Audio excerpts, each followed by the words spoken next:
You're now live. I think you started it. Right. Okay. I'm just going to read this out before we start, because I don't have bivocals. I'm going to have to do this. So, good evening. I'm Councillor Chris Payne, Chair of this committee. I would like to inform everybody present that this meeting will be broadcast live to the internet via the Council's website and will be capable of repeated viewing. The images and sound recording may be used for training purposes within the Council. Managed effectively, can everyone please keep to the following guidelines for speaking? Councillors should only use the raise your hand function to request to speak, then only speak when invited to do so by the chair. Please switch off your camera and microphone when not speaking, and remember to set your mobile phone to silent for the duration of the meeting. Any views expressed by any speaker in the meeting are the speaker's own, and they do not necessarily reflect the views of the council. Please can councillors be aware that the webcast will continue to be streamed live 20 seconds after the close of the meeting. This is due to a time delay in transmitting live.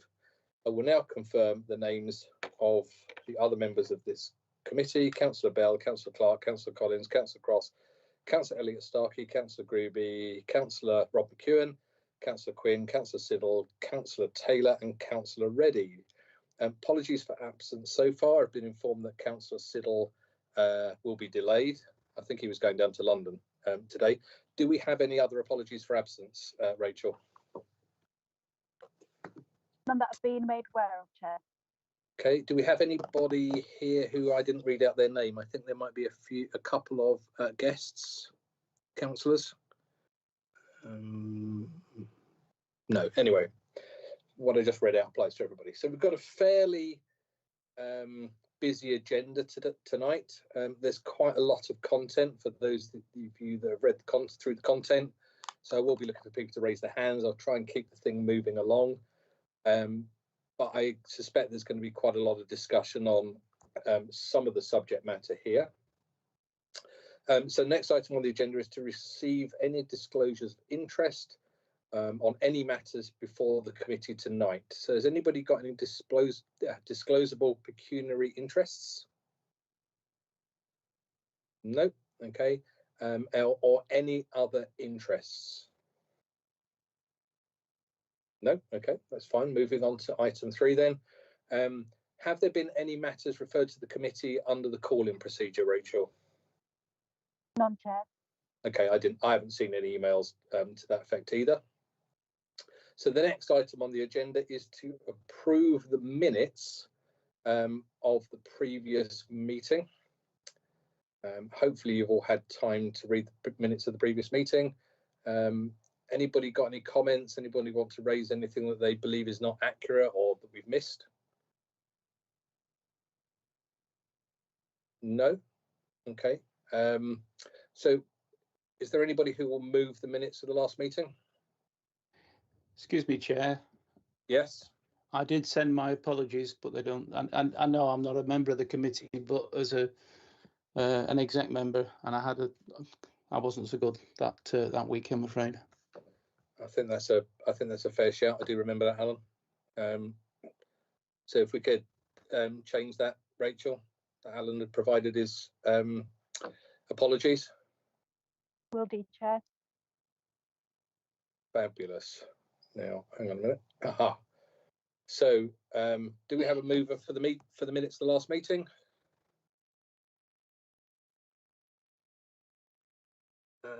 Councillor Collins, I think, and Councillor Cross seconding. Fabulous, thank you. So the next item on the agenda is the Select Committee Work Programme. I'm not really aware of anything that's changed on there, other than, if you remember from the last meeting, we were supposed to be seeing Alliance Norsk. We didn't see them. They will be coming to the next meeting, is my understanding. It's certainly on the programme at the moment.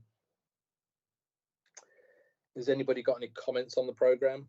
Any questions? No? Okay, so I think we'll take that as read and move on to the quarter. Chris. Yeah, sorry. Chris, sorry. We did say, it does say in the meeting, just arising, there'd be an update on Glossop Halls. So if that could be added. I don't think it's on. Okay, hang on a minute. Okay, I'll work through that with Rachel. So can we make a note of that, Rachel? And we'll just review the actions at the end Okay, Chair. Will do, Chair. to add an update to Glossop Halls to the work programme. We just spend a minute at the end before we move to part 2, just to review the actions. Okay, so thanks, Councillor Quinn. Back to the agenda. So we are now moving on to item 6, which is the Q3 finance performance and procurement report, which is pages 15 to 52.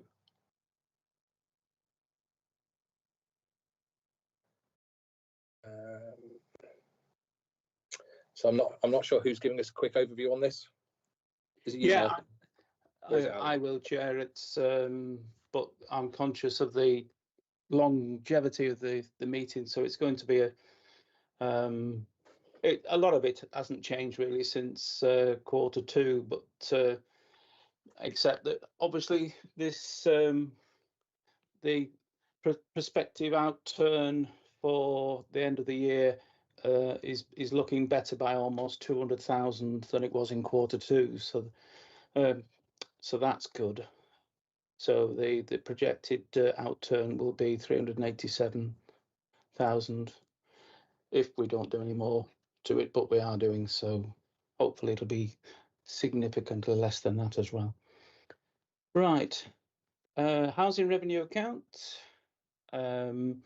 Basically, that's in a surplus at, or looking to be a surplus against budget to about £1.2 million. The capital general fund forecast is going to be almost 3 million underspent, and the HRA is projected to be underspent by just approximately 1.3 million.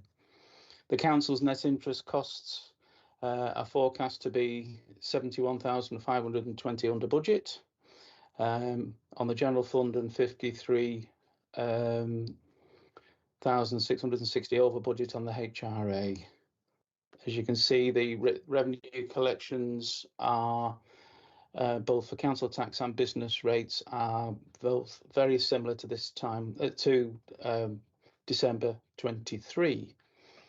And at the end of Q3, the sundry debtors has gone down slightly from 99,000 to 94,000. Just some of the sort of detail on that. The terms of the general fund, this represents, as we talked about, as a projected overspend for the year of almost 362,000. However, 35,000 of that is projected to be used by earmark reserves, so therefore given an overall position of 327,000. There are two significant underspends: corporate finance for 442,000, change pending. So this is subject to change pending the outcomes of the service reviews, which have almost been completed. We've got some temporary staff in as well, and as well as inflation allocations upon the end result of the actual year end. Yeah, housing strategy is 85, almost 86,000 better off. 190,000 is additional CareLink income. But that's offset a little bit by staff costs and equipment costs to the tune of 99,000. There are a few, as you can expect, given the projected overspend, that currently there's a few service areas that are showing significant overspends at the minute. ICT 180, almost 190,000. And this is inflation and contract increases on various IT systems, currently forecast to be a total of 105,000. Also, consultancy spend on the ongoing ICT strategy, which is expected to be funded by a reserve that we've got, a fixed reserve. 23,000 is forecast to be spent on the development of the intranet, and this is a one-off payment, if you like, one-off spend, which will in itself produce savings throughout future years. I've just got one question on that, Alan, as we go along. So I take it when you talk about the intranet, it's some form of cloud computing.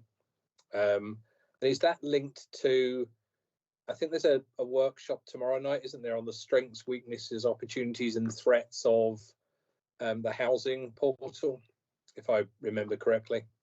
Yes, that's tomorrow night. Yes, that's SWOT. Yeah. Yes. Okay. Which I'll be going to. The intranet is, as opposed to the internet, is from our point of view as councillors, it's a way of us getting to, if you like, part 2 type knowledge, in more in-depth detail than it is on the intranet or on the High Peak web pages. So I'm part of a group with other councillors, and some of which are on this meeting at the moment, and we had a get together with the people that are doing this work to be able to be much more effective for councillors as regards to, and I think it has something obviously more to do with the officers as well. And I see Martin Owens. I can see Martin's got his hand up. Martin, you just want to come in and add some.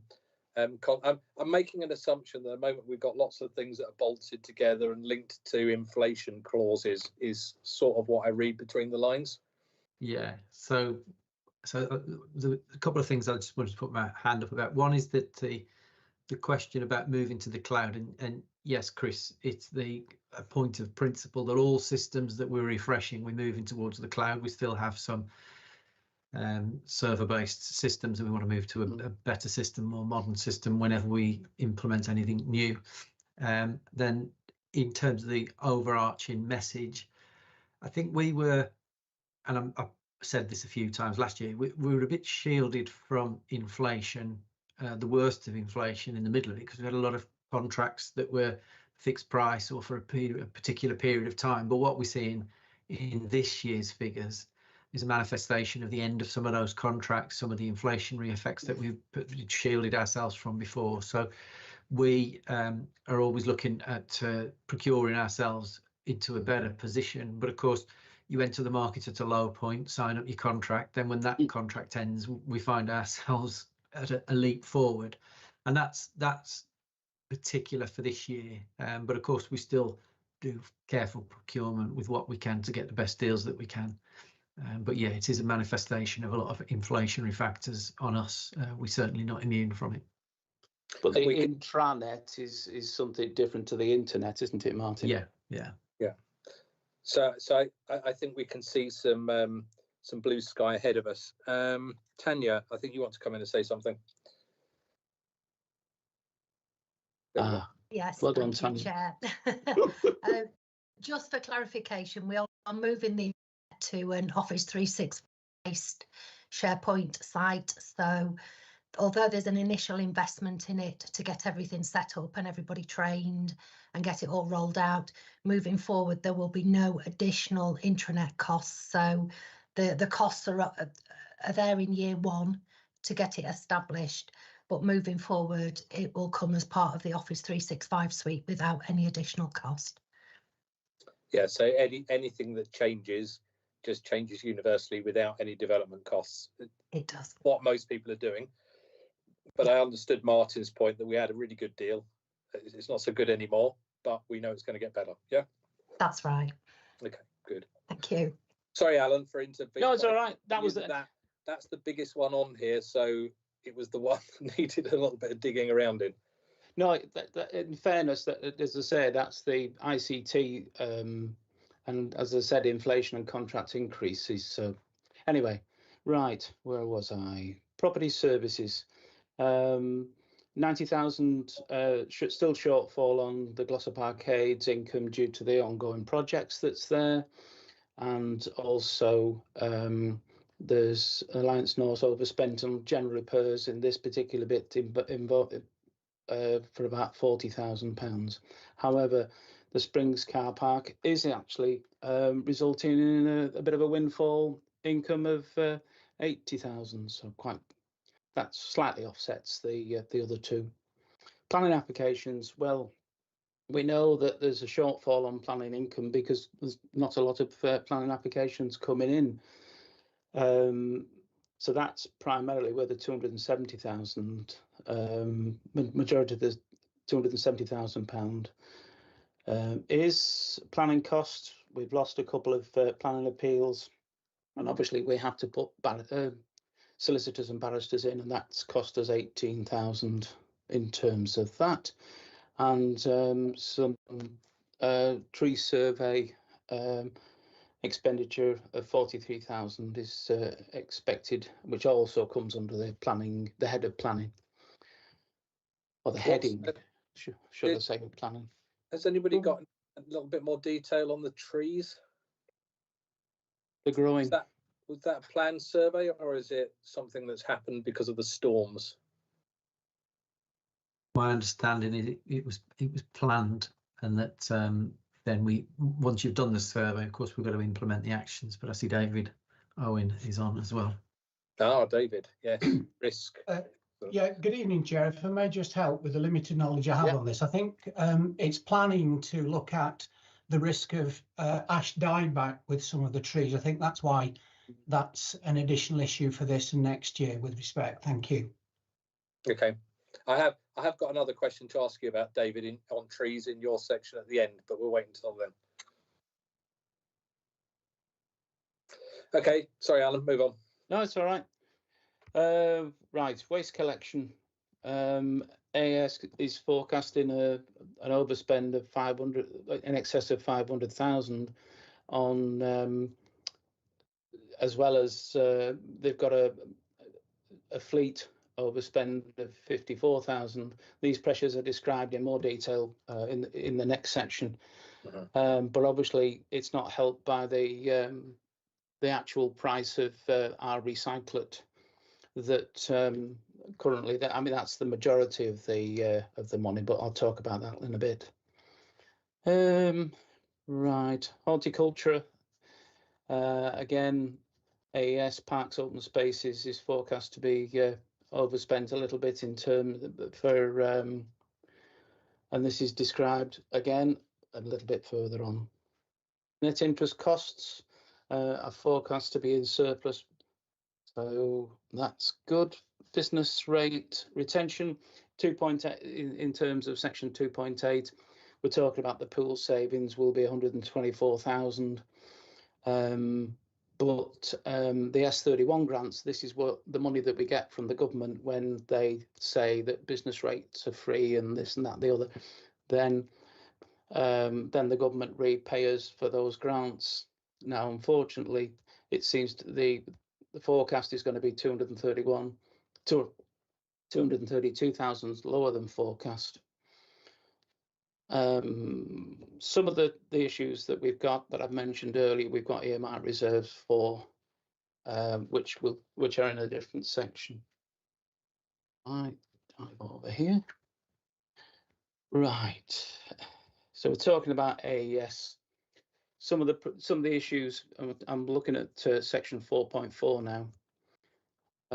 Some of the issues are to do with the pay award from the previous year, because it's quarter three of last year in terms of the pay award, and that's an additional 195,000. We've got also Derbyshire Pension Fund contribution. That's also an extra cost of 32,000 a year. Fuel costs are anticipated to be a little lower due to thankfully the price of diesel and other fuels going down. 132,000 rebate is anticipated to be paid to the council. Significant inflation noted on vehicle insurance and vehicle parts, that's 47,000. shortfall on recycling income, which is what I was saying, about £500,000, and it's due to the reduction in the value of recyclates in markets. And I don't see, you'll see in the medium-term financial plan that really hasn't changed. We think that basically it's, but we'll talk about that within the medium-term financial plan, because there's other connotations and other things that affect it as well. And administrative duties on cemeteries are being delivered by AAS as of 7th of August 2023, and the cost of this for the remainder of the year is almost 32,000. Okay. Yep. Alliance North, they are, as you'll see later on about the housing repairs, Alliance North have got lots of inflation costs within the system, and obviously some of that is then passed on to the council as part and parcel of the core budget, and also in terms of salaries as well. The Springs, however, are doing a lot better than budget. If you look at section 5.3, then the income from the tenancies is up by a couple of 100,000. So that's very good. And that money will be used within the project that we have going forward. Right. Talked about that. Just a couple of questions, Alan. Oh, go on then. Just as we're going along. I read somewhere, I should have written down which page it was, that the cost, I've written out the page for everything else, but not this one question. The cost of refurbishing empty properties was going up. And I sort of wondered whether or not that was just the general costs, or whether we were finding properties that were more damaged or deteriorated than previously. I presume you mean voids. Yes. I see Martin Owens coming to rescue me. I don't know the particular. I think I know what the answer is. I know it's in here somewhere. Yeah, it's in relation to the housing revenue account, and yeah, it's just fundamentally the costs in the construction industry and trades. So all of the materials costs as well as the labour costs have all risen significantly. So turning around a void into a usable property is taking longer and costing us more. So I can't see the reference for it, but that is where we're at with it. Well, I think I haven't got that far yet. Actually, this is what I was just about to talk about. Well, I've got one for the Springs as well. Have you? Just so you're not just. I'm just trying to break it up a bit, Alan. So you're not. Okay. Just. There was something in here on page 26, and it was about rent reviews. Could you just sort of, here we are. However, a number of long-standing rent reviews are currently underway, which will lead to refunds of previously paid rent for some tenants. And the reason I asked that question is, most of the time I think rents are going to go up. So what's going on there? Market forces, really. So the value you get from operating a shopping centre and the rates you're able to charge now are more diminished, so the demand is a bit lower. So tenants will take the opportunity to drive a harder bargain with that. We knew that when we went into it, which is one of the reasons that we set the targets that we did, that we knew these rent arrangements were coming up. We had a schedule of who was in that position and when it was coming up. So we knew that was happening. So it's not a surprise to us. Okay. Then when we turn it around and make it a wonderful centre, demand will go up, prices go up. Yeah. As I said earlier, the money that is surplus within the Springs, of course, will help us to develop. Yeah. Sorry, I should embellish what I just said as well, to say that these tenants are seeking longer contracts. They're wanting to stay. And again, a lot of people running shopping centres are not finding that. They're finding they're actually exiting, and that's not what we're finding. So the demand remains pretty good. As you see, the void levels is pretty good as well. So we always monitor it, of course. Yeah, I asked because there's this void of information at the moment around the springs. Right, so it's useful for me to know that, because you've got some people in town saying drop the rents entirely and fill everything, and you've got other people saying that's not fair, it wouldn't be good on anybody out in the high street. So it's just good to understand how these things work. Sure. So Linda's got a hand up. Oh, sorry, Linda. Yeah, and in that section as well, I'd made a note there. We've already got rent arrears of £28,861. So is that going to be a write-off when you speak about refunds, or is that going to be written off and the refunds will be additional to the 28,000? So the rent arrears are a delay in payment. So we expect that to come in. We're pursuing that, yeah. And clearly there are occasions, as you've seen in other parts of our meetings, where we do get to a point where debts can't be recovered. But these that we're reporting here are arrears that we feel should be paid, will be paid, and we're continuing to pursue them. Okay, all right, thank you. Thanks, Linda. Sorry I missed you there. No, you didn't. It's fine. Thank you. Okay. No, she put her hand up while you were speaking, so that's okay. It's fine. I've got everybody at the top, you see. So, okay. Somebody else has got their hand up now. Who's that? Still no. Linda, I think. No, it's still Linda. It's still Linda again. Sorry. Okay. Right. Sorry. Carry on, Alan. No, it's all right. Well, I'm coming. You'll be pleased to know. Well, everybody else will be pleased to know. To the end, I was going to talk about really the repairs and maintenance, which I think this is where your void comes in. I hadn't quite got there. Right. Repairs. I mean, this is a biggie, obviously. 1.372 million forecast. On additional costs for the utilities, 361,000, and then repairs and maintenance, giving a net potential overspend of 1.001 million. Interest and debt management charges of 54,000. Contribution to the capital programme is actually 288,000. So a lot of these will be, well, all this overspend potentially is being taken out of the reserves of the HRA. But as you'll see in the medium-term financial plan, the HRA is going through this year we're taking money out of the reserves, but by the end of the medium-term financial plan, we will actually be putting money back into the reserves. So it's I'm hoping, and well, we're hoping that it's a short-term blip. Anybody else got any questions on that?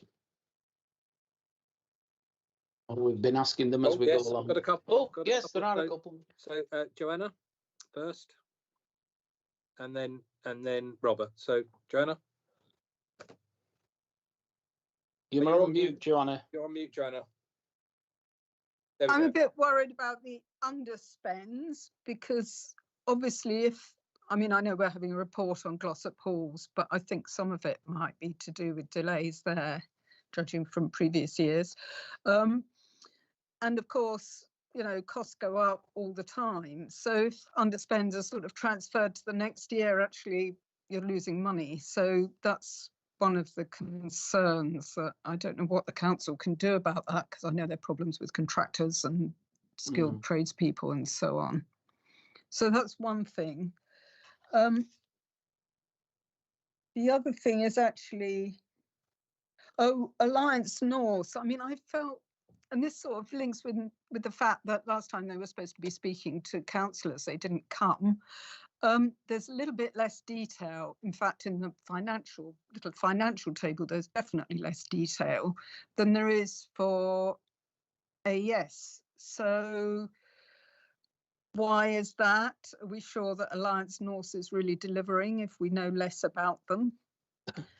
And there have been some rumbles about repairs.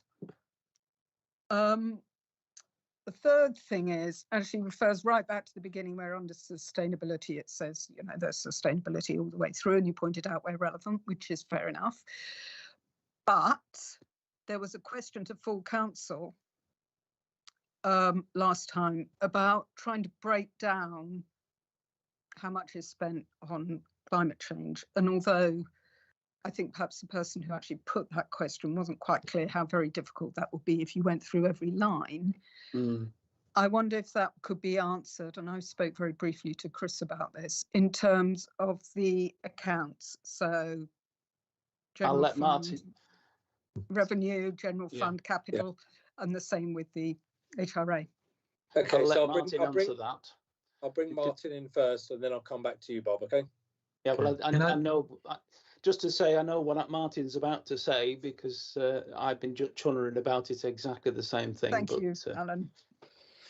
So, Joanna, can I just check? We've got 3 questions. One was about ongoing challenges in this year carrying into next year. Yeah, no costs. A second one was Alliance North and whether or not we know about them, and then the climate change. Yeah. Was that right? Okay.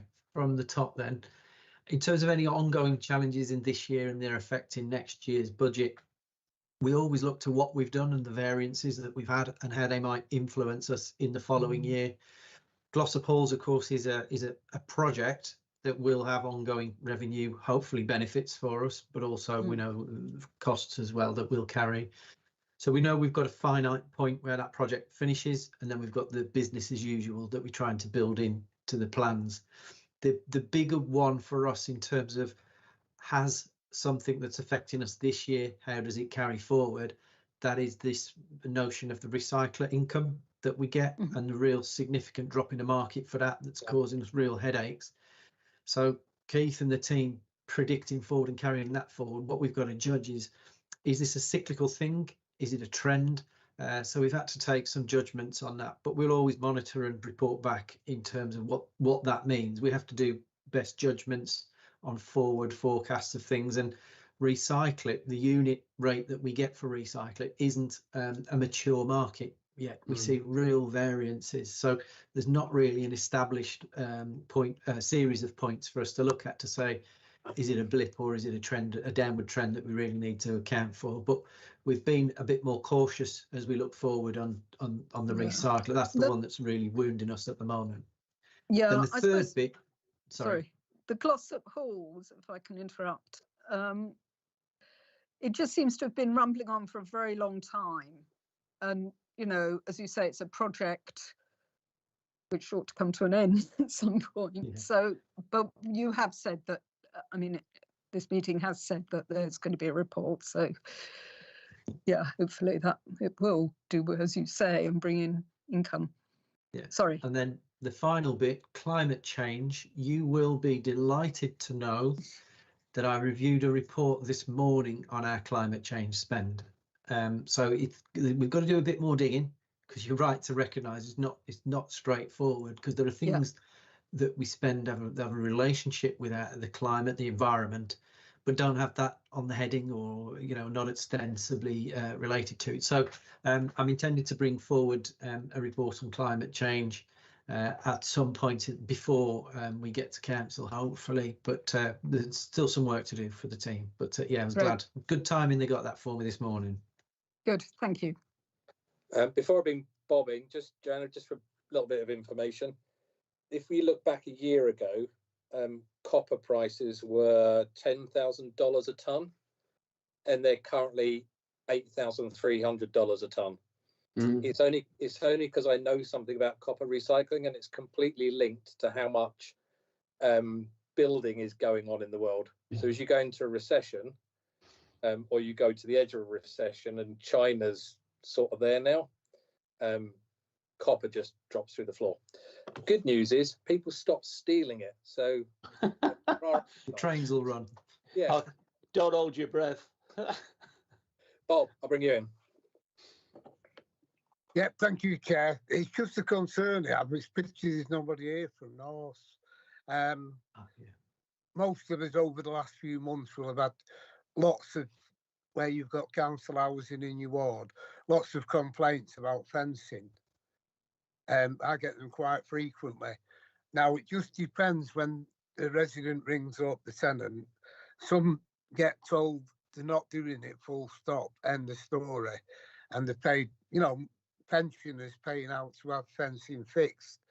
Others are told, yes, the council do it, but when the contractors from North go out, they have been told by their bosses that they've got to reuse what's there. They can't buy anything new. And it's just quite worrying that either we do fencing or we don't. But depending on who answers the phone, you know, and as I say, well, that's right, what the bosses and North are saying. Realise, you know, there's an overspend and everything, but sometimes what's left of the fencing can't be used. So what happens then? Thank you. Okay, I'm glad you mentioned that, because that was the second of Johanna's questions as well. I completely missed over it, and that is whether or not we've got enough information about Alliance North. I'll answer both that and yours, Bob, at the same time. So we have got we've got Tony Taylor coming in from Alliance North.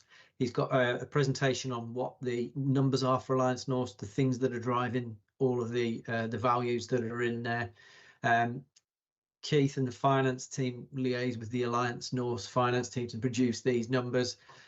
So we're confident that we're getting what we want. And the reason, one of the, if you like, the reasons for setting up the Alliance North relationship are to move forward on repairs, to make sure they get done, that the capital programme gets delivered. Those sort of things are moving. However, we're doing that in a period of really high inflation. So that's why we're seeing these extraordinary costs, because they're being efficient at delivering the programme.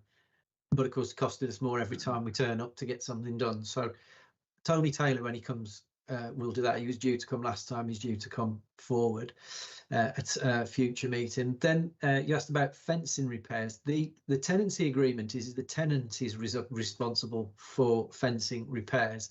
But I do recognise that we've not always been consistent with the messages in the past with people when they've called as to who's responsible.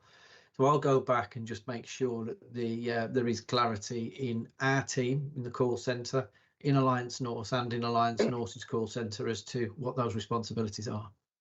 Thank you very much, sir. Rachel, before I bring Ollie in, can you record that action for Martin? Thanks. Oh, you're too sharp at that. Ollie. Oh, thank you, Chair. It's well, Jill's in the same room with me at the moment, and she just wanted to pass on that, you know, just to basically second what Bob said. And you know, she mentioned a lack of consistency, particularly when it comes to North, because she has to deal with them a lot in her ward. That's all I had to say, Chair. Thank you very much. Okay, so they'll be here at the next meeting. So anybody wants to rack up the questions or send me a list of the questions for them in advance of the next meeting, I'm happy to collate them all. Okay, Alan, do you just want to wrap up then? I thought I had, really. I don't think you quite got to the last page. It was just in case anybody had any questions on the last page. Which? No. I'm just trying. Oh, You've caught me. I've lost the thread. A little bit cold. I thought I'd gone through all the treasury management and revenue collection I've done. Yeah, you had. There's just in case anybody else had any other questions. Oh, right. No, I was going to say, I thought I'd done those in the intro. That's fine. Okay, so with that ado, I think that the action for this agenda item was to note. So unless anybody's got an objection, we will note your report, Alan. Thank you. Okay. And we come back to at the end in terms of the write-offs. Yes, on part two. Yeah. Okay. So next on the agenda is the budget and medium-term financial plan. Right. Start again. Thankfully, this is the last one that you're going to hear, other than the odd sentence to introduce the next few items. But this one is obviously the biggie. Right, the medium-term financial plan is obviously and the budget is for next year, and then the following 3 years comprises of the medium-term financial plan. So it's a four-year plan. So again, from central government, we've had a 1-year settlement. This is now the 5th consecutive year that that I know of, that I can remember anyway. We may have had a little bit more but that was the previous administrations, and I can't really remember them. But certainly, 5 consecutive years now, we've had 1-year settlements. The problem with it, of course, that we're struggling then to sort of do any meaningful long-term financial planning. Yes, you can do projects and things that you've got control of, but we don't know. We only know what's happening next year and possibly a little bit into the year after. But it's very, very difficult for councils, for anybody to actually physically, you know, do any meaningful long-term financial planning. In terms of the council and its companies, which is AES, Norse, and for projects, as we've discussed in terms of the Q3, we're not immune to the increased costs that we as members of the public see. Energy costs are up, inflation is up, parts and labour are up, interest rates are up. You know, you don't need me to give you those 4 really, because everybody knows about it. So with that in mind, let's have a look at the detail. In terms of the capital programme, the first few pages of the report, you can see the tables and things that are there with all the capital things itemised. So indicative capital programmes, of course, are the asset management plan. We had our first, as you know, because you chair it, the asset management group, and we're looking at that and with a view to whatever we have to do to make our council-owned buildings good, or do we need them, or whatever. So that's a lot of detail that we were discussing for, is it 2.5 hours we had the other night. We talked about the ICT strategy a lot, and again, this is still ongoing for all the harmonising all the different systems we've got so they talk to each other.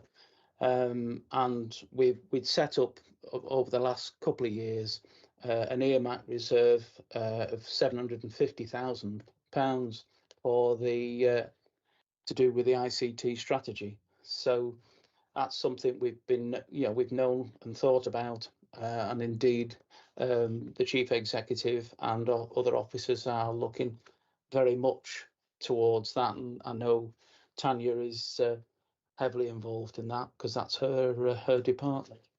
So if there's any questions about the ICT strategy and that, I'm sure Tanya will be only too happy to talk about it. Fleet management. The council has a forward plan for fleet replacements in terms of and replacement of machinery.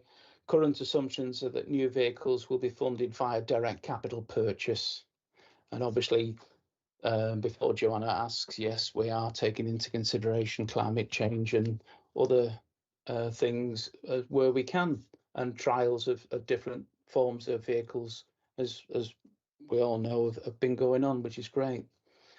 Leisure projects, I mean, we've got the Buxton Pool decarbonisation scheme. We've got the later in this next financial year, we've got the New Mills Leisure Centre changes, Glossop Football Development and Community Hub as part and parcel of the Move More Sports grants funding. So that's good. We've obviously got the regeneration projects, revitalising Buxton, the Springs and Fairfield roundabout, although that's built, but we've got the housing projects either side of that to have the need for the roundabout. So all that's sort of starting to take shape. The other thing that's coming on the horizon is this weekly waste collections. The government have said that they would like this. Obviously, it's got a significant cost to this for all councils. And at this stage, the assumption has been made that costs of this initiative could be funded totally from central government. And I wrote the word possibly in the comment in the immediately after it. So watch this space on that one. We don't really know how that's going to pan out. It might be a wishful thinking, or it might be an actual plan that is going to take shape. The financing of the capital budget. The capital budget obviously is funded from several streams, including external grants, such as the government we got for the that gave us for the Future High Street Fund, third parties, capital receipts from asset sales, part of the asset management plan and sale of council dwellings, earmark, revenue reserves, and planned annual contribution from a housing revenue account. To finance construction of and improvements to council dwellings. So in terms of the housing revenue account, which is section 3, so work continues on a fundamental review of the HRA business plan to incorporate key issues, challenges such as rent setting, voluntary debt repayment, efficiency plans, welfare reforms, and understanding tenancies priorities. And there is a group also set up for doing that as well. The efficiency programme obviously has been extended for 27-28. So as you can see in table in 4.1, that 200,000 has been earmarked for the new efficiency requirement for that year. In section 5, the 513, the table shows the net borrowing costs for the council across the medium-term financial plan. 5.2, if inflationary projections. Obviously, in terms of December 2023, that stood at 4%, but a few months earlier, it was nearer 10%. So basically, we don't know. I know the government wants to get it down to 2%. Whether or not they do, I'm not 100% certain. I mean, however, we do have an earmark reserve of $250,000 available to support unforeseen costs to the costs of inflation. And then 5.3, you've got the budgetary demand, which that encompasses all the prospective increases in demands from our heads of service. That's in that table, 531. Funding of income. Funding and income generation, my apologies. Looking at the government has said the council tax rise can be no more than 3% without there being a referendum. So we're proposing an increase of 2.99, which is obviously below 3%. And we've included this for the next 2 years of the medium, for this coming year and the year after, and then 1.9 for subsequent years. So that's the sort of planning that we're doing with the general council tax. And business rates, the multiplier used to set business rate charges is set by central government, and has been decoupled to allow central government to set the small business and standard multipliers independently. So that's something that could cause us some issues. Then basically you've got the collection fund in 631.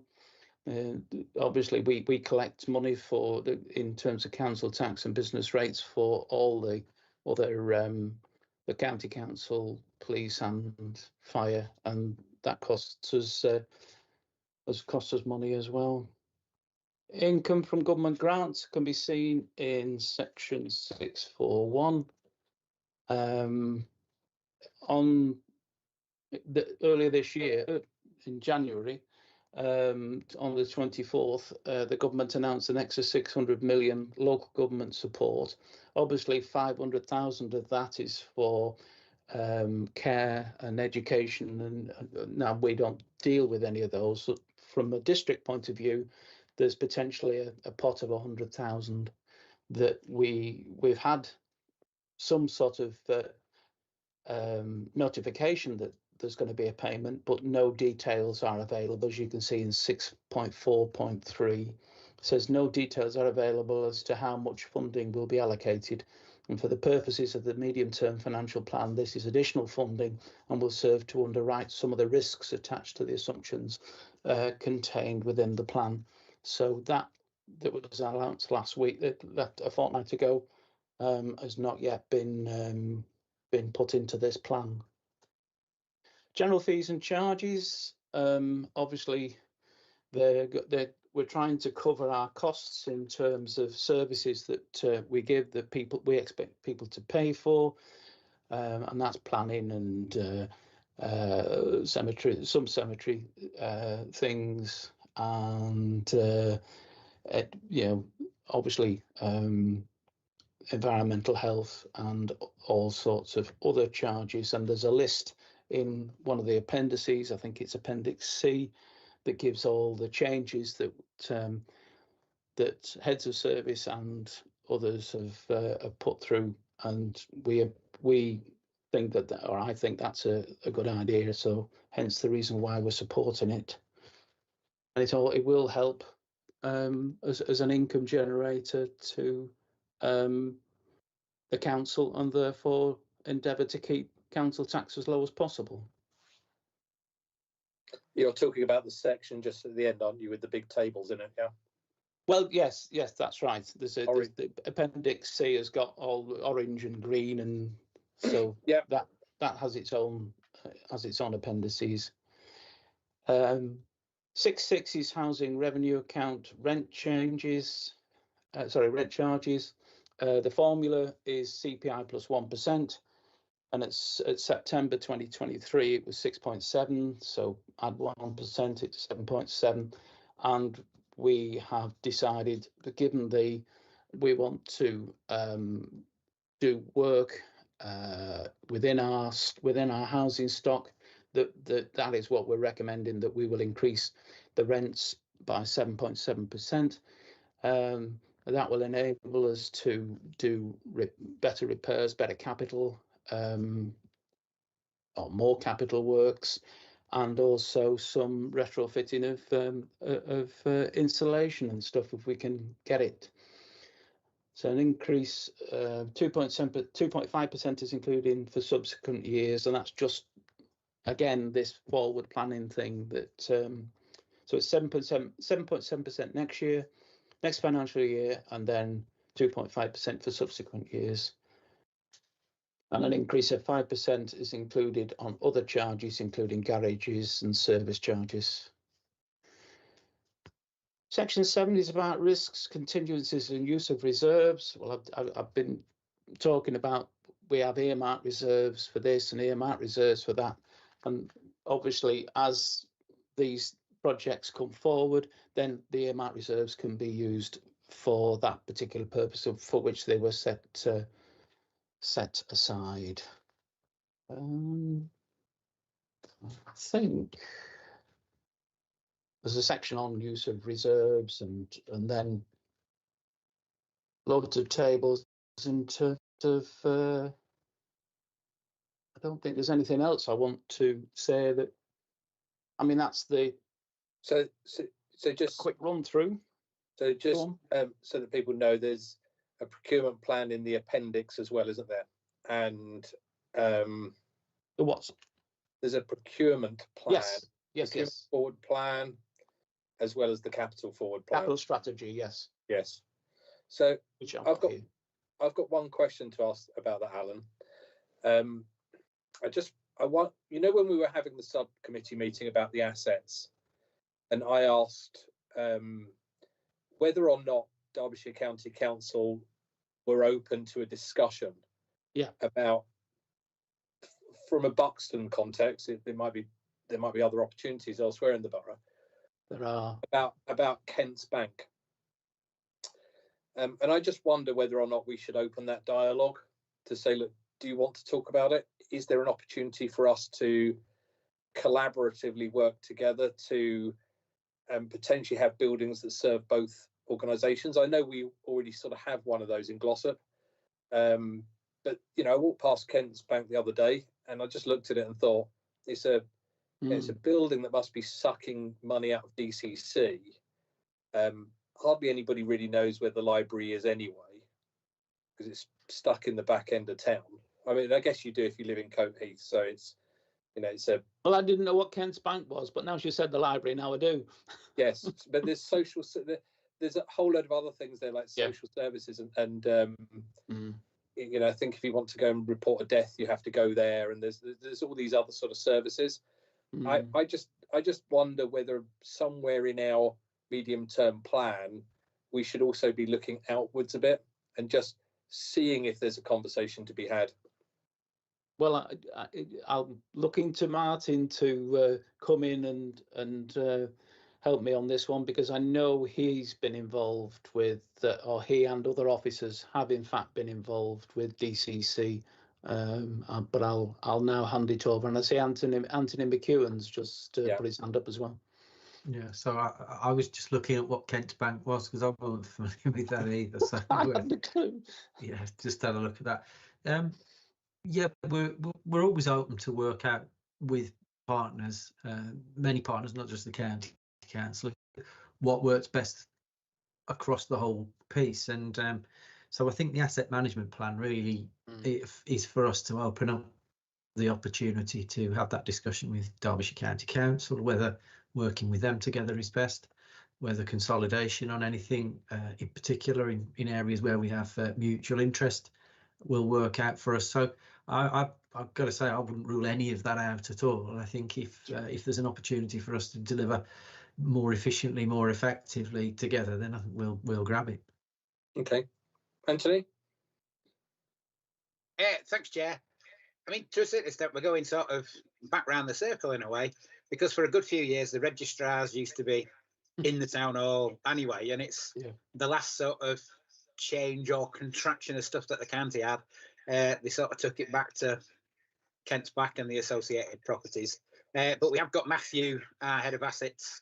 He's sort of trying to have discussions with the county assets team around are there any opportunities that are available that we can consider going forwards. It's a bit complicated at the moment, because the sort of stance from county at the moment is basically, if it ain't nailed down, try and flog it, which is not necessarily, in some cases, the most conducive way to have a good discussion. But we're, you know, the willingness is there, and we'll keep trying. Okay. I see Linda's got a hand up. She might have a view from a county council perspective. You and I have had a bit of a conversation about this anyway, Chris, but yeah, we're all singing from the same hymn sheet. I mean, basically the bit where you register birth, death and stuff is one of the better areas of the building. The library's not bad, but the rest of it, where we're running social services from, is a disgrace. It was raining in, and I changed my language on that the other day. So it's not good, I know, and I personally have opened up the discussion. We do need to do something, and we do need to collaborate, that's for sure. Both councils have got buildings that are really not fit for purpose, and we do need to collaborate. And I did speak to Barry Lewis about it about 3 weeks ago, and I will keep on to it as well. We do need to work better together. I agree totally. Thanks. I think you're right, but and I know that it's been, as I say, Martin and his team, i.e. Matt, and have been involved in that. Okay, it's almost, when you look at a medium-term plan, you're looking at, well, what de-risks it, what other things can you do? So it was that perspective I was coming at it from. Yeah. And of course, the one final thing is that we've obviously got a big capital bill coming out of the HRA, which is fire doors and fire compartmentation works, and that's going to obviously 3.5 million but that'll have to be found somewhere. We'll probably end up borrowing that money, as it says in the report. Yes. Let me just see what the recommendations were. Are there any other questions? Oh, sorry, Joanna. Joanna. Yeah, I've got a few things about this actually. Only if... One is, I mean, this is just a comment. I don't think it's going to change anything. I think it's slightly perverse to have the rents on garages going up less than the rents on houses, seeing as people have to have houses. And there's something about influencing behaviour. Well, we should be influencing behaviour against having cars, but that's just a comment. The efficiency savings, I mean, I just think this is a bit worrying because, you know, officers are all working extremely hard across 2 councils. Sometimes, you know, like with the management of Alliance North, sometimes they haven't got time to think and talk to each other and so on, I've heard. So I suppose the question is, where are these efficiency savings going to come from without impacting on staff morale, services, and generally the work of the council?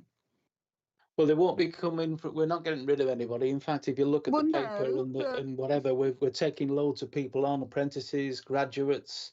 You know, I think it's true to say, and sorry if this is what Anthony was about to say, but in terms of apprentices and graduates and things like that, it's an open door as far as I'm concerned. And we're trying to get. It's all about. The efficiency is all about retaining people, training them, getting them, you know, promoting. And you'll see later on, we've got a couple of reports from Tanya as regards to how we progress and move our employees up the ladder. So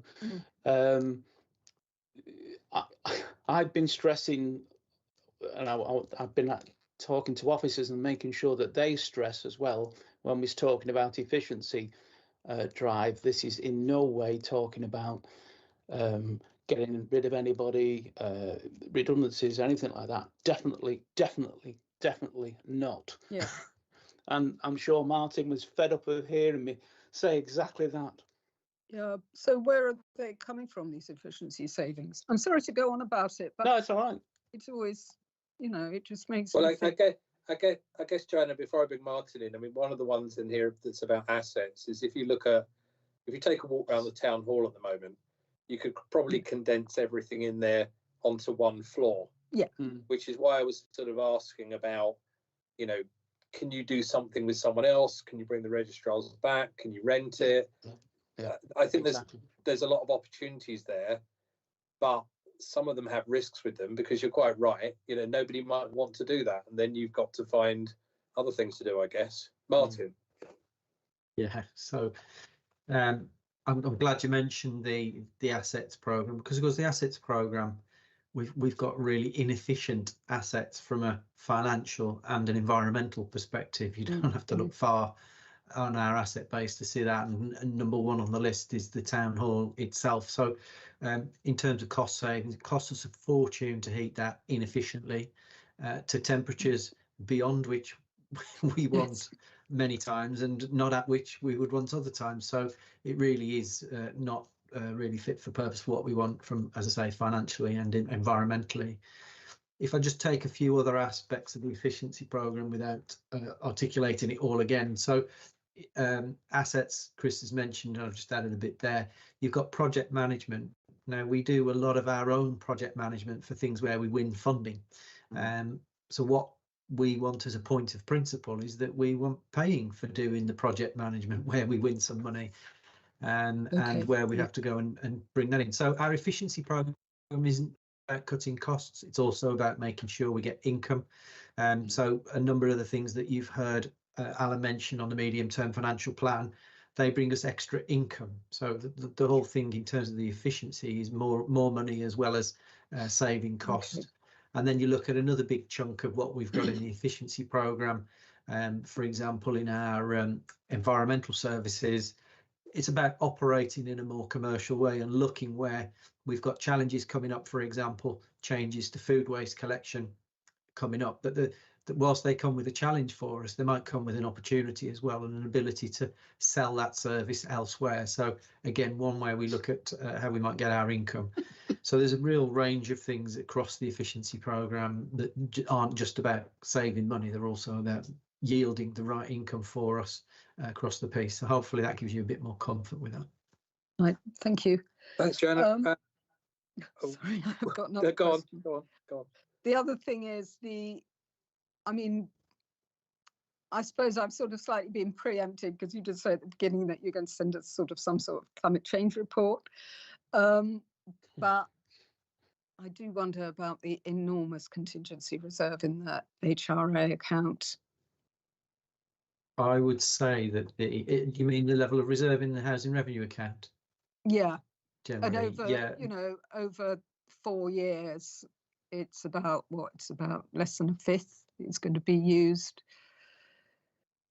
Yeah, we've got with the fact extreme income. Yeah, we've got some extreme demands on the housing revenue account.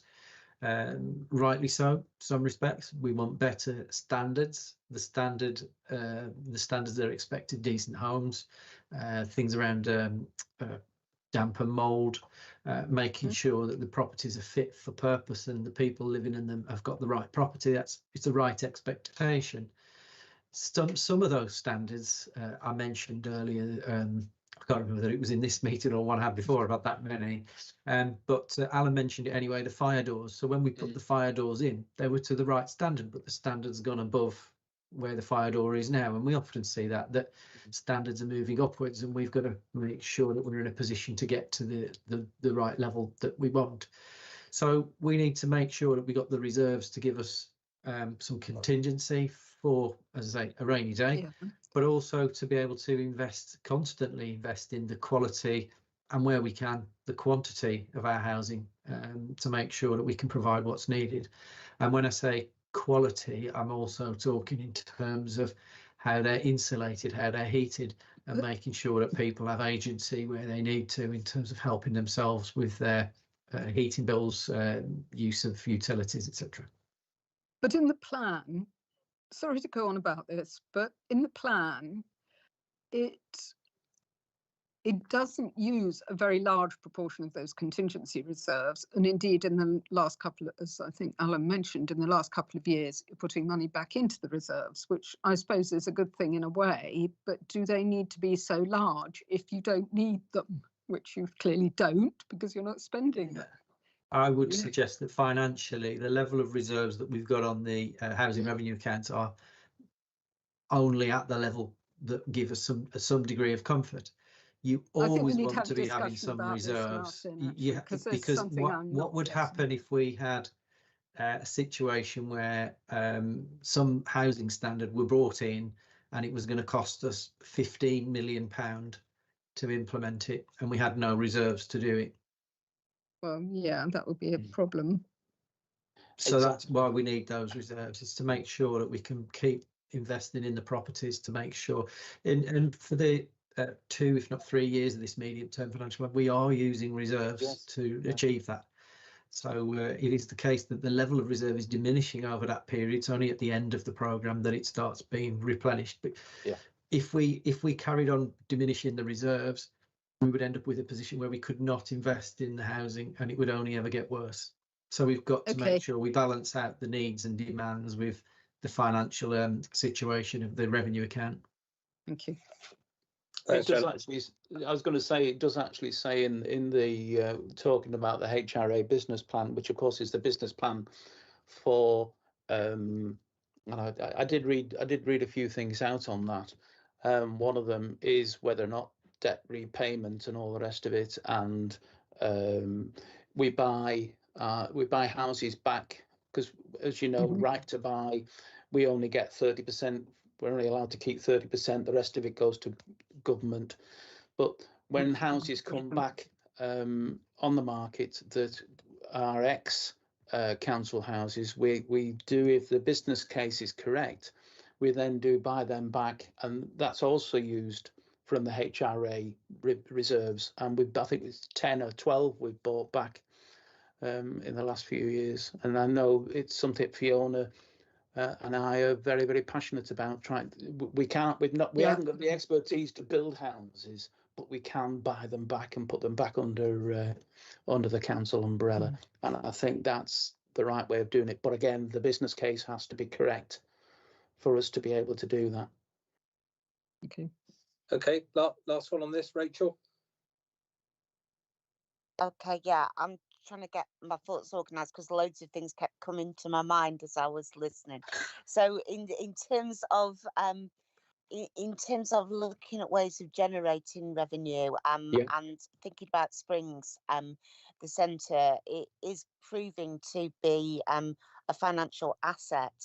Are we looking, and I know we're tied into certain things with it, but it would seem that if it can be an asset for the future, that certainly should be affecting our thinking and the way we look at it. I know we keep saying we don't want to manage a shopping centre, etc., but if that is something that is long term of benefit financially to the council, that might have to lead to an evolution in our plans. And I know they've got to go in a certain way, but that would certainly seem like something to think about. Other thing, I'll be really quick if I can just say, in terms of housing and availability of housing, when we're looking at accommodation on the top floors, etc., are we thinking about that as housing that could be owned by the council, rented out by the council, council assets? Because that could be something that we're looking at as well. And also in terms of the town hall, I mean, I've been thinking about what is the plan to sell it, to move somewhere else, or is it actually to rent out accommodation or space, whether it's to county social services, make the building more efficient? Are those some of the things that we're looking at? And finally, it's not finally, I've got loads more, but I'll finish off with it. In terms of the parking, what are we doing about the free periods for residents that we have currently? I couldn't see it, and that's probably because I'm being a bit thick. The residence pass is not being changed. It's not being shortened. It's not being lengthened. It's exactly as it was last year. In terms of that, in terms of the town hall, all options are open. I'm not going to say one or t'other or whatever.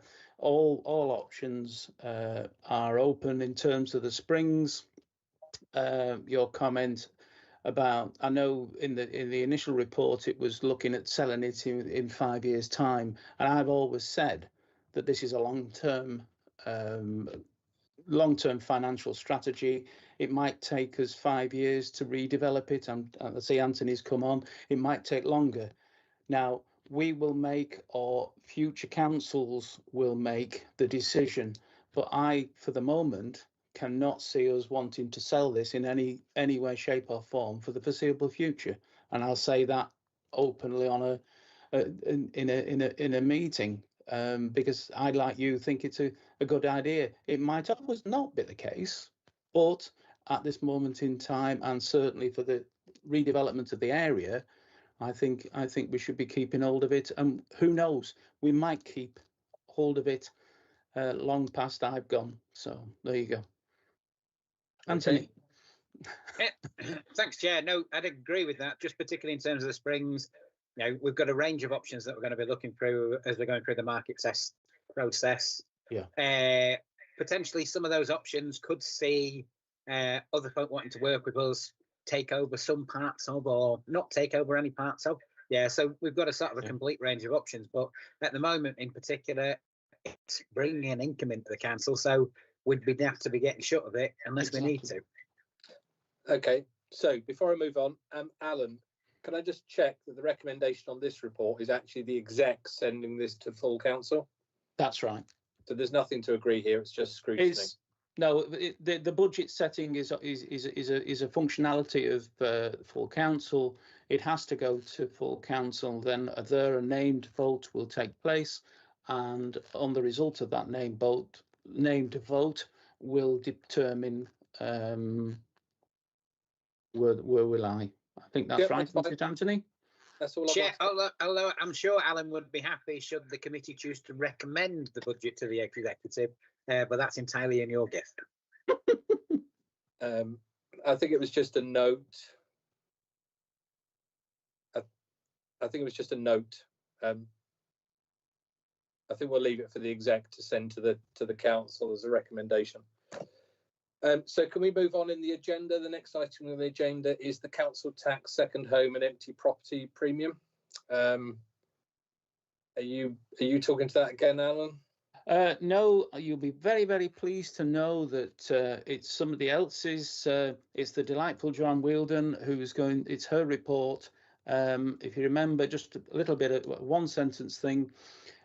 We talked about this, whether or not we should do this particular premium last year, and we said we would, but we would come back to this corporate select to discuss the actual amount of the premium. So I'll now hand over to Joanne, if that's okay. That's fine. Thank you very much, Councillor Barrow and Chair. So just to give you a brief summary then about the report. So the Levelling Up and Regeneration Bill that was enacted in October 23 gave local authorities further powers around the application of council tax premiums in respect of empty homes and second homes, which the government encourages councils to adopt in order to incentivise property owners to bring these type of properties back into use. As you'll be aware, High Peak Borough Council currently charge premiums on empty properties that have been empty and unfurnished for a period of 2, 5 and 10 years. And the percentage of levy applied depends on how long the property has been empty. So, for example, the percentage of levy that we apply for 10 years currently is a lot higher than the one that we do for 2 years. So the new 2023 Act allows authorities to impose a premium for empty properties after 1 year instead of 2. And there are currently around 365 properties across the borough that would currently attract the empty premium after the 1 year. So this report is therefore asking members to recommend that it changes the premium for empty properties to start from 1 year and to take effect from the 1st of April 24. So because the legislation is already in place to add a premium to an empty property, it isn't new legislation, it's just reducing the year from 2 to 1. So we can do that from the next financial year. Obviously, this will generate some income to the council, as well as one of the preceptors, as well as trying to get these empty properties back into use. So then with regards to the second home, the Act also introduces new legislation here, whereby a premium of up to 100% can be applied to second homes. However, this new legislation states that a 12 months notice has to be given to owners before we can actually apply the premium to council tax accounts. But hopefully by applying a premium to second homes, it may encourage properties to be used as a main residence rather than holiday accommodation, and also reduce problems raised by local neighbours. So we currently have 329 second homes across the borough. And again, this report is asking members to recommend the implementation of the second home premium at the maximum of 100% to take effect from the 1st of April 25. Both of these will need to go through to full council because it's adding a charge to the council tax account as a premium. And just to note there that there's reference in the report to exceptions against the premium being applied to council tax accounts. So there was a consultation exercise done last year. We're still waiting for the government to confirm what the actual exceptions will be for the empty homes premium and the second home premium. And once we've got those, we will apply those to our premium policy that we've currently got in place. So I think that summarises the report. Hopefully you've all had the chance to look through that. Happy to take any questions on this. Thanks, Joanne. Okay, we've got some hands up. Hang on, I can't quite see who they are. Oh, Linda, do you want to go first? Yeah, just a quick one. Just at 11.7, as you just said about second homes and holiday lets, where does Airbnb sit in this? Do we know how many Airbnbs we've got, and can we do anything about those? We don't. I mean, I suppose when we're looking at Airbnbs, people rent out a room within the house. Yeah. So if somebody's renting a room out in the house and they live there as a sole main or sole sort of main residence, then it will still be classed as their council tax for liability. They won't fall under a property that's used as a second home.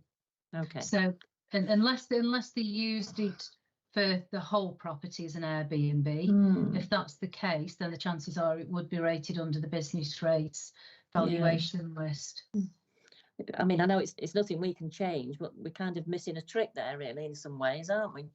Yeah, but I agree. It's nothing we can do anything about, but it's not quite fair on people that are genuinely doing holiday lets, is it really? But okay, thanks, Joanne. Thank you.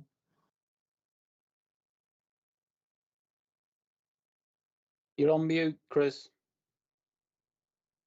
Sorry, I can't quite remember the order because I think everybody's started at the same time. So Rachel first, then Joanna. Yeah, relating to the Airbnbs, I mean, we've got quite a lot on Nunsfield Road where I am. Mostly they're not people renting a room in their house, they're renting the whole house out. And it does cause considerable trouble. In fact, when we were doing the surgery on Saturday, someone came up, this was on Dale Road, one of the houses there are so many cars spilling out of the driveway that it's blocking the pavement. Now, we all know locally that these are Airbnbs, but they're not declaring that they are. It is unfair because people who are declaring that they've got holiday cottages are paying business rates. Is there anything that we can do to identify them? Surely there must be, because we know that there are no people living permanently at the address. So, I mean, it's also lost revenue as well, isn't it? Yeah, so if we're aware of properties that are solely being used as holiday accommodation, the ruling around that is if they're available to be let for more than 140 days a year, and they can prove that they were let in the previous year as holiday accommodation, then we can send them up to the valuation office to get valued under the business rates list. Now, this is one of the rulings as well around the second home premium, is in order to prevent people jumping from a council tax second home premium. This is why they've got to show that if it is a true holiday let and it's been let for holiday accommodation, they've got to prove that fact to the valuation, because quite often properties that have got small rateable values can jump into the business rates valuation list and then be entitled to what we call small business rates relief. So as a result of that, there might be nil business rates to pay. So that's why we just need to know the exact position of these properties to ensure that they fall under the correct valuation list, and then we apply the right charge. But if there are any properties that you want us to look into, then we're happy if you send the information through to my team that will have a look at that for you. Okay, I mean, I'm told there are about 900 listings for Buxton, which is considerably more. It might be hard to track all of them, but yeah, try and send what I can. Yeah, okay, thank you. Thanks, Rachel. Joanna? Yes, I absolutely agree about Airbnb, I think. But also, I just wondered how you got these numbers, because they actually seem quite low, especially the second homes. I mean, Castleton has about 300 houses, for example, and at least a third of them are either holiday lets or second homes. So I just wonder where you get the numbers for both. Also, there are empty properties that I've mentioned before, you know, that we know of here. So, yeah. Yeah. So, well, basically, we have properties recorded as a second home following information given to us by the liable council tax party. So if somebody informs the team that they've got a property that is furnished, but it's used as a second home, then that's when it falls under that category under the tax base. So again, I think we'd probably need to have a look at the properties that you're assuming a holiday cottage to see if probably the majority of them may be in the business rates list, and then we've got some that fall under council tax. So for example, you could have a number in Castleton that people privately own and then use them as a holiday cottage now and again that's furnished, but then you could also have properties that somebody is renting out for business where they don't use them as a holiday cottage themselves. So I think again it depends on where they fall in the list, but we do also utilise a company that tries to keep track of all these types of properties, that's constantly sort of surfing the internet to have a look at holiday cottages and holiday lets. And if they think they're let for over 140 days, they let us know to put it into the business rates list. If not, then we maintain it and keep it under the council tax list. There's a lot of work in the background as well going on to try and make sure that the tax base is accurate. I mean, that company brought, correct me if I'm wrong, I think it's 51 houses last year, wasn't it? Yeah. Back in. So that it is something that we do look at on quite a continuous basis. I know Joe's very keen on that. Yeah. Okay. Kath, you got your hand up. Yeah, I was just wondering why we're not putting it up after 5 years and 10 years. We've got a few properties around Chapel. One in particular is causing a lot of issues. And that's been empty for I don't know how many years. But kids are breaking in and they're, you know, vandalising it. I'm concerned about fire. There's already been a drugs raid on it, you know, so I'm just wondering why we don't put it up quite considerably after 5 and 10 years. Yeah, so we have to look at the legislation here, and the legislation in council tax that will only allow us the premium for 10 years. So originally the premium came in at 50% over 2 years. The law then increased to another premium over 5 years and then increased to over 10 years. So we are exercising all the power that we can on those premiums at the moment, but there isn't another sort of premium over the 10-year limit at the moment. However, what we can do, the revenues team along with the environmental health team, who have got currently got an empty property officer now. This is where we're working together now on empty property. So, for example, the property that you've just mentioned, is there anything we can do from an enforcement side to try and get that property back into use? In addition to also possibly charging the maximum premium, which is 400% council tax bill on it as well. Right. Okay. I'll whack you some details over. Is that okay? Yeah, that's absolutely fine. Yeah. And I think I'm right in saying that we're in a better position now. We have an empty homes officer that actually, if we've got a target list for action, sounds like that should be on it. Yeah. Yeah, that's right. Yeah. Amongst others. Yeah. And I think the good thing is as well, we've now got a revenues inspector within the revenues team. So we've actually got a meeting at the end of this week to see how we can work collaboratively together, because obviously we've got all the information around empty properties, but to pass the information on to the empty property officer to see where they need to focus the work as well. So yeah, hopefully we should be able to make good progress there. Okay, I don't think there's any other questions, so I think we move to the recommendation, which is that members note the content of the report and recommend approval to the executive. Someone in favour? Kath's put a thumb up to that. Okay, so Kath's proposing it. Can I have a seconder? Rachel? Nobody wants to second this? Yes. Yeah. Sorry, yes. Thank you. It felt like an auction that nobody wanted to buy anything in. Chair, can I just interject for a second? Going back to the budget and medium-term financial plan, you caught me on the hop a little bit because I hadn't gone back to the actual recommendations. But the recommendations are that the corporate sector approves the general fund, approves the revised medium-term financial plan, approves the capital strategy, approves the proposed fees and charges, procurement, and then recommends them to the executive. To take to council. To take to council. Yeah, it does feel like the wrong way around, Alan, because it's effectively the executive bringing it here in the first place. But anyway, can we have a recommender for that?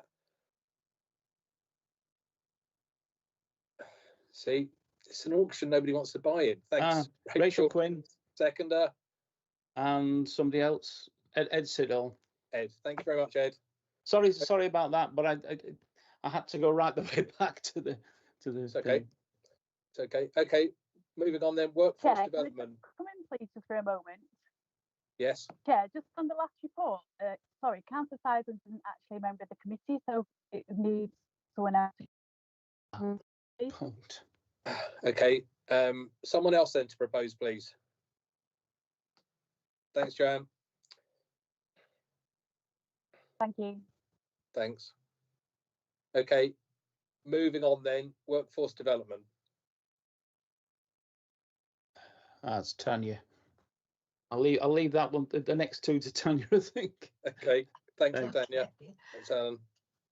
Thank you. Yeah, this report brings to you the results of the annual employee survey. This is a new survey that we ran for the first time last year between April and September. We were very encouraged and pleased by the results. We've given you a full summary of all the results at Appendix A. We actually had a really high level of engagement, so 70% of staff participated in the survey. As I say, the overall results are there for you to have a look at, but overall the results were all positive. We have included within the report for you a summary, so that's at 8.7 of the sort of top 10 most positively answered questions. Following on from the results of the survey, we produced reports to go back to each service area and encourage heads of service to discuss the outturn with their staff with a view to bringing forward any actions for improvement. And Appendix B, we have provided you with our action plan along with the areas of responsibility for implementation. Happy to take any questions.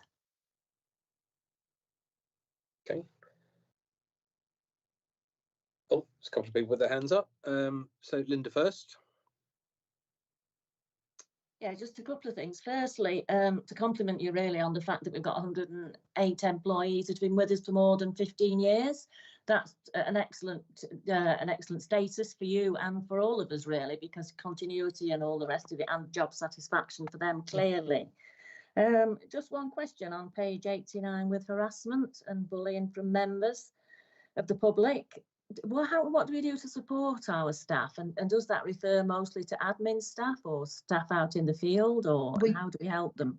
Yeah, that was probably for Andrew and I the most alarming bit, that we had actually got some identified. We do have a number of things in place to support staff.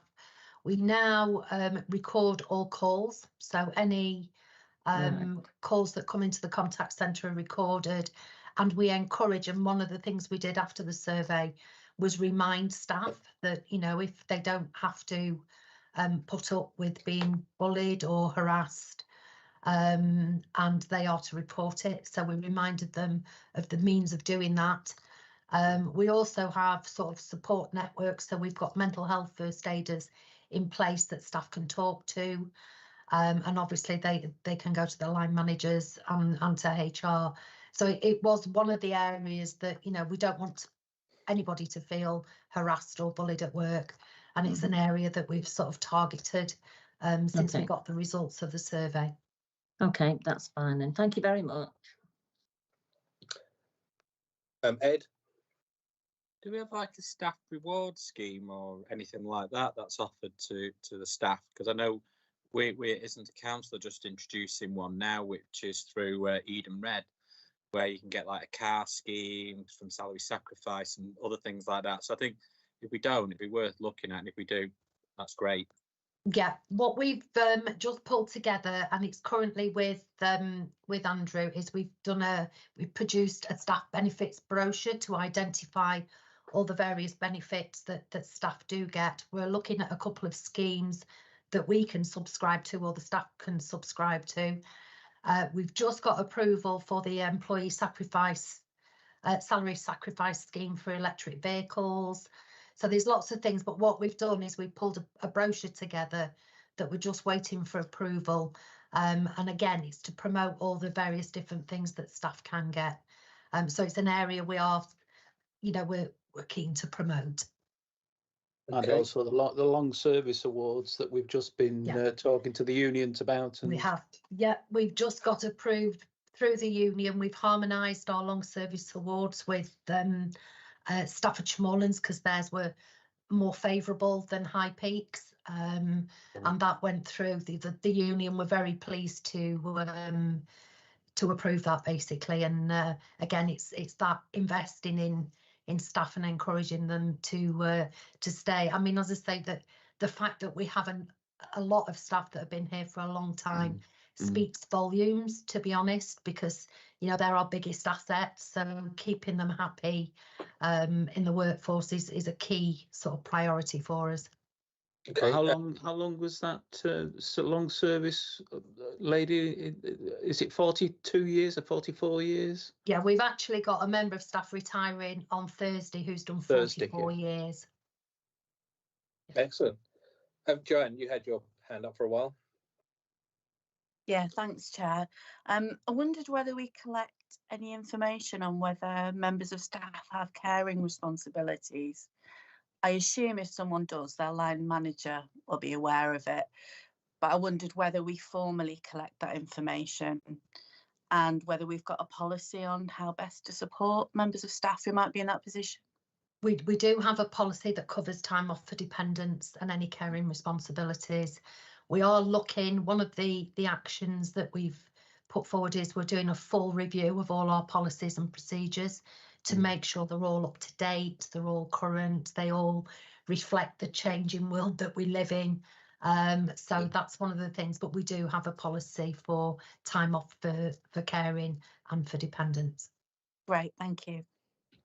Ed, did you come back again, or was that the same hand up? Yeah, it's basically, you know, like we've got staff that have gone to AES. I know people like Paul Farrell, who's worked for the council for about 30 odd, 40 odd years, and he's obviously worked for the council for various different forms, and other people like him, they could lose out because obviously they've gone from one company to another. They could obviously various different times have been outsourced. But sort of reward scheme we can do for them through AES, but obviously they've worked for the council for a long time.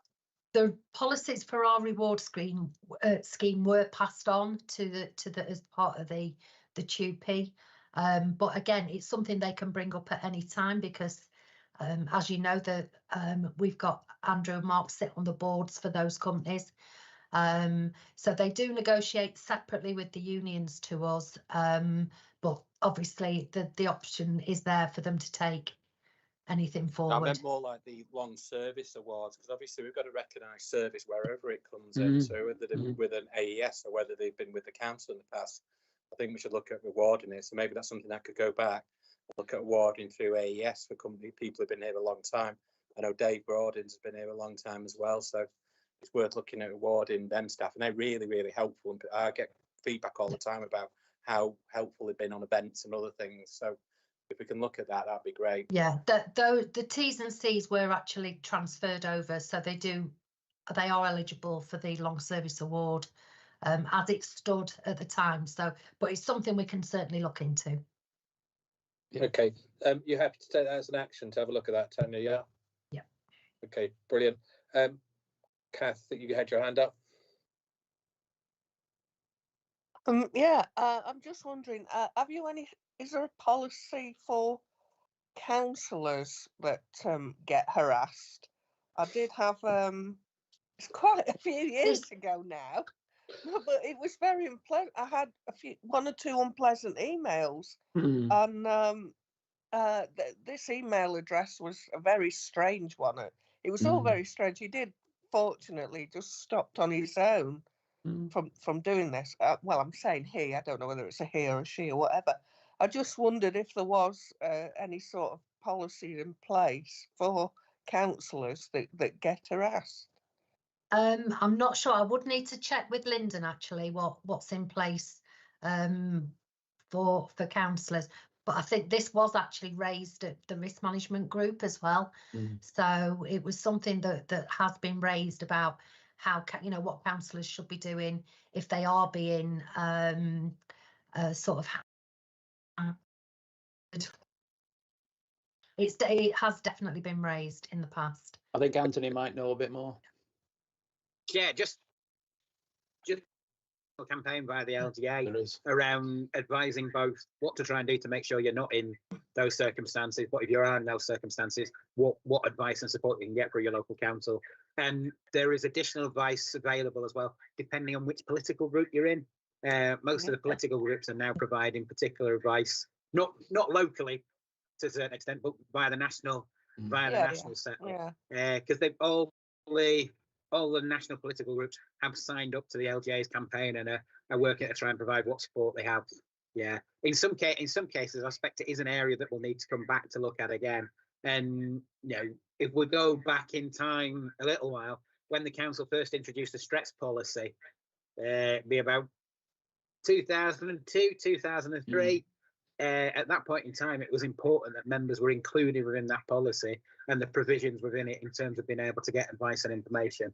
So I suspect we may have lost a little bit of that over time, but I suspect we'll need to just have a look to make sure we've got those measures in place. Thanks. Okay, Linda? Yeah, just from me, I would refer it to Mark Trillo, and I certainly wouldn't tolerate it. I would just clearly state that you're not going to respond to that email any further, and make sure you've filled Mark Trillo in on the situation so that the resident or whoever they are can't come back to you and say you've not responded. So yeah, definitely cover yourself and don't tolerate it. I totally agree. I did speak to Mark at the time about it, and he said there was nothing they can do. All right. I think things might have changed now. But you can stop it. Just block it and just make sure Mark's aware of why you've stopped it. That's what I think. Correct. Yeah. And Chair, we also have the briefings now from the various bits of the Home Office and the police on a regular basis, just to give us advice on particular issues that they feel are coming up. And I think there's another round of those due to start in the near future. So I'll just check that so that we've been able to circulate the dates for those. Yeah. Okay. One more then from Joanna. Yeah, I mean, twice actually. I got lots of emails from sort of far right groups, basically. And the second time I reported it to the police. I mean, I told Lyndon, but I also reported it to the police, and they said, yeah, fair enough. I don't know if it's worth doing if it's just one person who's, disgruntled about something, but yeah. Okay, thanks, Joanna. Tanya, just an observation before we move on and note your reports. I thought it was a really good report. I thought it was a bit curious that the good things are all marked red. That struck me as a bit odd. Yeah, I thought that as well. Yes, very true. Yes, that has been noted, to be fair. And then on page 84, I mean, this is a really good report, by the way. Okay. There seems to be one disgruntled person who's gone down the right-hand side or the left, depending on the question. But there seems to be a theme here about collaboration. If you look on page 84, the top one's about collaboration across units, and then the bottom two are about collaboration across units. Could you just have a look at the actions, because I'm not entirely certain there's an action that takes that's actually tackling that, and it's probably just about information sharing or something. It may be in the actions. I couldn't quite see it. Okay, so if everybody's happy to move on in the agenda, we note that, and thanks, Tanya. That was good. Okay. Back to the agenda. Okay, so the next thing on the agenda is the annual health and safety report, I believe. Yes, Mr. Owen. Sorry to keep you, David. Right. Welcome, David. Thank you. Thank you, Councillor Barrow. Thank you, Chair. Good evening, councillors. I'd roughly go through the report to give you some salient points and some highlights for you. So obviously the report is to look at the work that I've ostensibly done over the financial year April 2022 to March 23. But of course, don't forget, I'm not doing this by myself. We have other colleagues who are involved in reviewing of risk assessments and participating in meetings such as our corporate health and safety compliance group. I'm obviously a direct reportee to Andrew, as you know. When he's not here, I report to Mark. And in part 3 of the report, it talks a little bit about the work that I do to support both organisations to ensure that we don't get any adverse involvement from any enforcement authority. We're also in a position whereby we have a number of systems and procedures in place to ensure that we are compliant, and I get involved in the monitoring of contractors, and we also have the corporate health and safety compliance group, which is also now involving people from Alliance North, because you alluded in further discussions to the improvements that we're going to have to be making in relation to fire safety. So we now invite Tony Taylor from Alliance North to give us an update. Part of the report at page 102 is talking about the matters that we do discuss at those meetings. We've had, in the almost 16 years I've been here, always had a commitment to train our staff. And again, for this financial year, 1,150 training places were provided, and we're taking some detail there in the training that we have provided to staff. I also carry out audits, and you'll see from those some of them relate to some of the construction works that we've got going on, or we did have that year.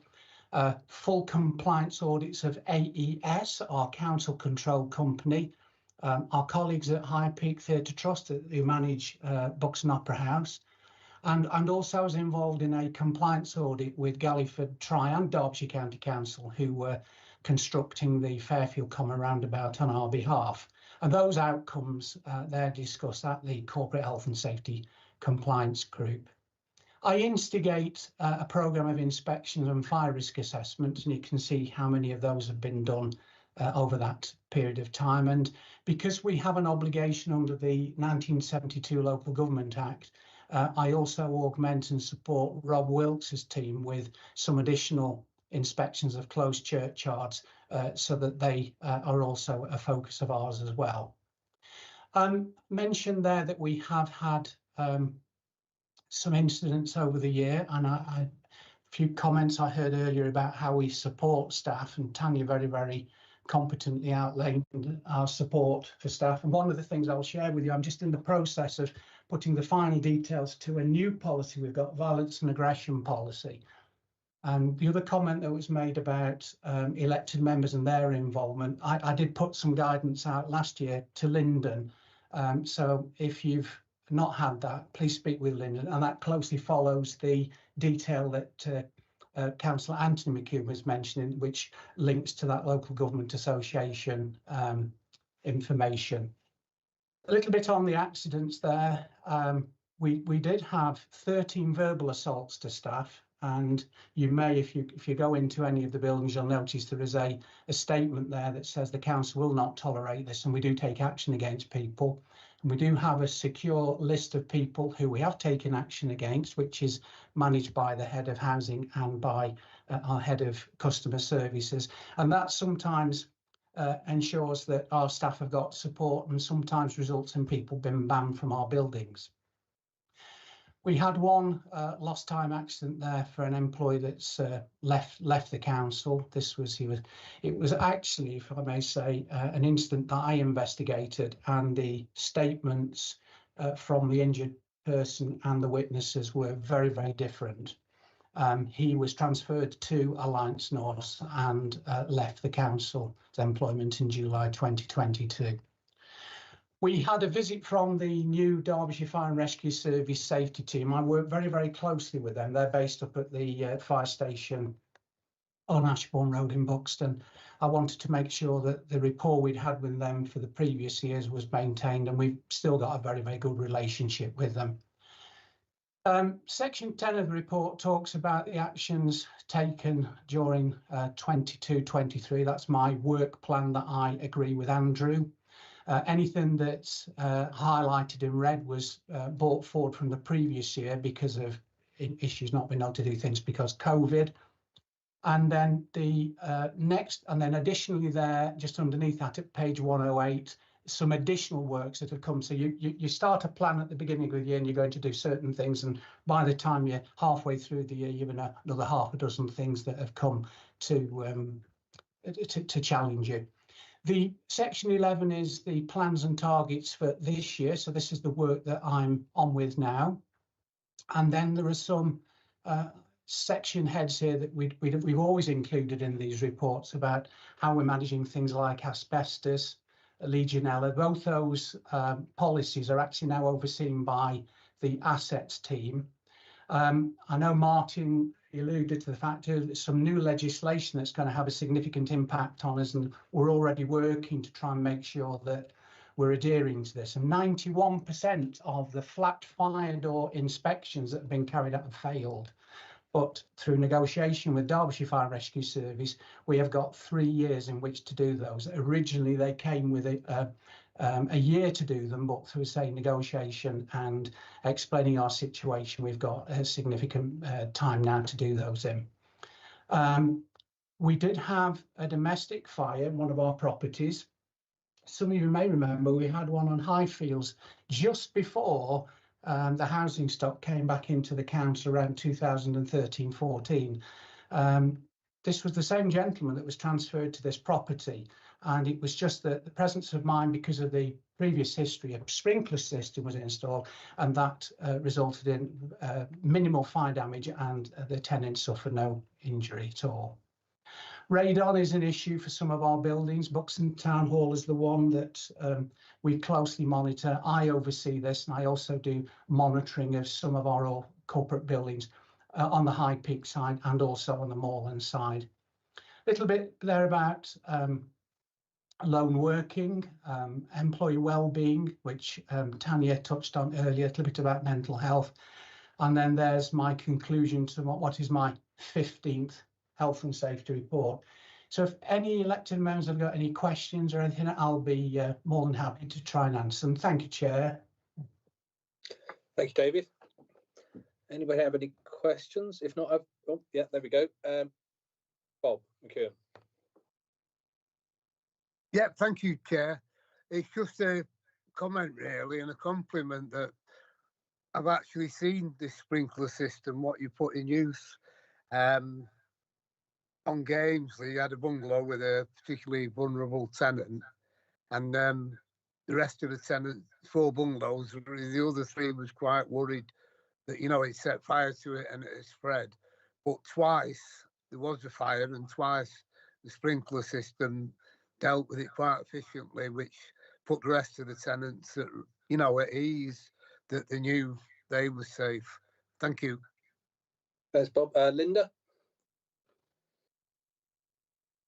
Mine's only a quick observation, really. And yeah, it's a very good report, and I appreciate the efforts that's being put into it. And I can see it's highlighted in red as well. It's just a lone worker policy, which has obviously been going on for quite a while now. Are we going to hit that deadline for March 24? I will give you my word, Councillor Groovy, that policy will be tabled at the next meeting of the Corporate Health and Safety group, which is on the 5th of March. The reason why that policy is delayed is because we've had to look, Tanya and myself have been looking at a better way. So where we've got high risk staff, such as Enforcement Office, was looking at a higher level of protection than those that are in the lower level. So we're going to go with a company called PIC that offer a high response type system. And then for our other staff, we're going to use CareLink. So we hope that the policy will be verified at the March Corporate Health and Safety Group meeting. And then Tanya's team are going to be looking back which teams are going to have, because they're looking at doing risk assessments, which one of the lone worker systems. Right, okay, that's excellent news. Thank you very much. Thank you. Thank you. Okay, Joanne. I think you might have just answered my question. Thank you, Chair. I've just seen the delay on lone worker devices for staff. But I think you've just answered that in that you're looking at different systems for different grades of staff. Is that what the delay was? I think what we would, do you want to take that one, Tanya, or shall I? Well, Tanya's got her hand up, David, so Tanya. Okay. Yeah, I'll just, the enhanced system required a change to our mobile phones to be able to utilise the software. Those mobile phones have now all been replaced as part of the refresh. Yeah. So we're in a position where we can roll it out now.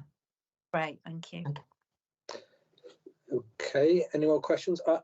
If not, I've got a question, David. So recently in the storms, we've had a few trees come down, which belong to the council. One was on Terrace Road and narrowly avoided Potters. There was another one at the bottom of Bath Road, but I'm not entirely certain that was on council land.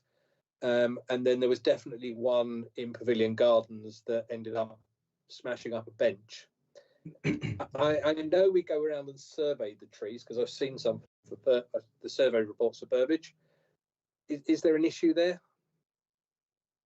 Trees don't fall within my remit, Chair. However, right. what I do know is that there is a programme of inspections, especially of trees, as we mentioned earlier, of an ash type that have got this ash dieback. And I know that from a discussion that Ben Haywood brought to the risk management group maybe last year, they've now got a new software package to ensure that the inspection programmes on Staffordshire Moors and High Peak are both the same. What I can do out of this meeting, if you like, I can speak with Ben Haywood and ask him to liaise with you to give you further detail. I'll pick it up at Audit and Reg, David, because it was considered to be a low to medium risk when I last asked questions about trees at Audit and Reg on the risk register. I do actually think it needs looking at, purely because we've seen a lot of trees falling down in a winter period when there's no leaves on them. But I'll leave, you can just think about that when Ben might talk to you about it. Sorry, Tanya, you got your hand back up. Yeah, sorry, it was just to confirm we did, our insurers did undertake a review of our tree inspections. As a result, we've done a programme, we've upgraded our software, we've trained the staff to do the inspections on the go, and we have commissioned Zurich to come back in and review our progress with that. So it is an area that's being worked on quite comprehensively.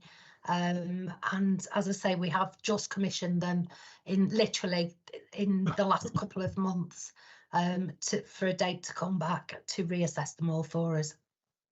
Okay, thanks, Henry. That's useful. I think unless there's any other questions, so it's recommended that the Corporate Select Committee notes the annual health and safety report. So it's a great report, David. Thank you very much. And I think we note it. Thank you. So now I think we are into section 2 where we stop the recording, aren't we, Rachel? Chair, can just confirm that there's no questions being referred by the executive councillors, and then if you could have the formal move and second to go into part 2, please. Yes. So yes, I don't think there are any questions referred to the executive member, are there? No. Okay. No, so Can we have a formal mover and seconder from committee members to moving to part 2? This is Nev Clark and Joanne. Brilliant, thank you. Just give me a moment, Chair. That's okay.